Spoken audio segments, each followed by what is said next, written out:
তাকাই সেদিকেই শুধু কুয়াশা আর কুয়াশা।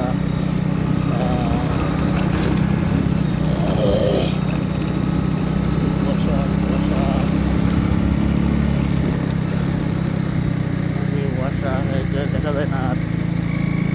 কি একটা অবস্থা, কুয়াশায় কিছুই দেখা যায় না। চারিদিকে শুধু কুয়াশা আর কুয়াশা, শীতের সকাল।